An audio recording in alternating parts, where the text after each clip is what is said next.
Lunsad ng kilos protesta ang ilang grupo sa labas ng Senado ngayong araw at panawagan nila panagutin ang mga sangkot sa anomalya at buksan ng tax records ni VP Sara.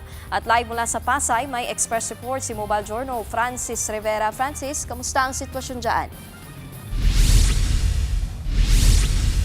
Nikki, hindi bababa sa 10 miyembro ng isang grupo ang nag-kilos protesta kaninang umaga dito sa labas ng Senado.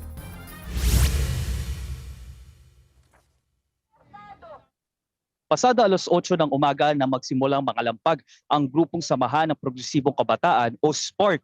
Hawak-hawak ng mga miyembro ang iba't ibang placard na may nakasulat na Sara Duterte Panagutin, End Elite and Dynastic Rule at panawagan ng full disclosure ng tax records at bank accounts ng bise.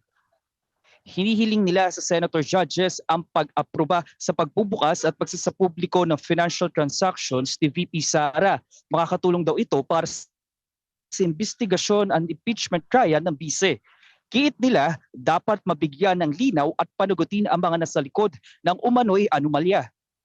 Direktang sinabi rin ng grupo na kung sino man ang Senator Judges ang hindi pabor o hindi boboto sa pagbibigay ng subpoena para sa tax record ng bise ay maaari makonsiderang corruption enablers.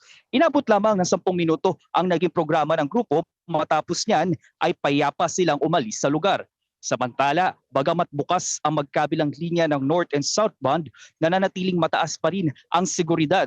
Ayon sa NCRPO, nasa 100 kapulisan na ang nakadeploy dito upang masigurado ang kaayusan at seguridad sa labas ng Senado.